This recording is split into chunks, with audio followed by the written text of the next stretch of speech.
പ്രിയ ദൈവമക്കളെ, ഈശോ മിശിഹായ്ക്ക് സ്തുതിയായിരിക്കട്ടെ. വലിയ നോയമ്പിലെ ദൈവകൃപയുടെ സമൃദ്ധമായ അനുഭവങ്ങളിലേക്ക് നിങ്ങളേവരെയും സ്വാഗതം ചെയ്തുകൊണ്ട് ഈ വലിയ നോയമ്പിൻ്റെ എല്ലാ ആശംസകളും പ്രാർത്ഥനകളും നേരുന്നു. കത്തോലിക്ക സഭയിലെ ഏറ്റവും സമ്പന്നമായ ഒരു ആത്മീയ സംസ്കാരത്തിൻ്റെ കാലഘട്ടമാണ് വലിയ നോയമ്പ് കാലം.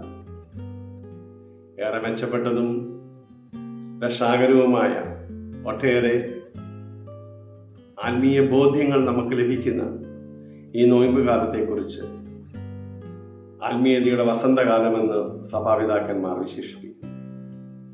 വ്യക്തിപരമായ നവീകരണത്തിനും ജീവിത രൂപാന്തരീകരണത്തിനും സ്ഥാനം കൊടുക്കുന്ന ഈ നോയമ്പ് കാലഘട്ടം ലൂക്കായുടെ സുവിശേഷത്തിലെ 23-ാം അധ്യായം 42-43 വാക്യങ്ങൾ കൂടി നമുക്ക് വിചിന്തനം ചെയ്യാം. ക്രൂശിതനായിരിക്കുന്ന യേശുവിൻ്റെ വലതുഭാഗത്ത് ക്രൂശിക്കപ്പെട്ട് കിടക്കുന്ന കുറ്റവാളിയായ മനുഷ്യൻ അവൻ്റെ പക്കൽ അർപ്പിക്കുന്ന ഒരു പ്രാർത്ഥനയുണ്ട്. യേശുവേ, നീ ഇന്ന് നിന്റെ രാജ്യത്തിലായിരിക്കുമ്പോൾ എന്നെയും കൂടി ഓർക്കണമേ. യേശു ആ പ്രാർത്ഥന കേട്ടു. തൻ്റെ ജീവിതം സഹനത്തിൻ്റെ ഉച്ചകോടിയിലായിരിക്കുമ്പോൾ, പീഡാനുഭവത്തിൻ്റെ ദാരുണമായ അനുഭവങ്ങളിലൂടെ കടന്നു പോകുമ്പോൾ, തൻ്റെ ജീവിതം പിതാവിന് സമർപ്പിക്കുവാൻ തൻ്റെ ശരീരത്തിൽ ഒരിറ്റു ജലവും ഒരിറ്റു രക്തവും മാത്രം ബാക്കിയുള്ളപ്പോൾ മറ്റൊരുവൻ്റെ പ്രാർത്ഥന കേൾക്കുവാൻ യേശുവിന് സാധിക്കുന്നു. നമ്മുടെ ജീവിതത്തിലും ഇതുപോലെ മറ്റുള്ളവരെ പരിഗണിക്കാനും കേൾക്കുവാനുമുള്ള മനോഭാവത്തിന് വേണ്ടി നാം പ്രാർത്ഥിക്കണം. അടുത്തതായി യേശു അവന് കൊടുക്കുന്ന ഒരു മറുപടിയുണ്ട്.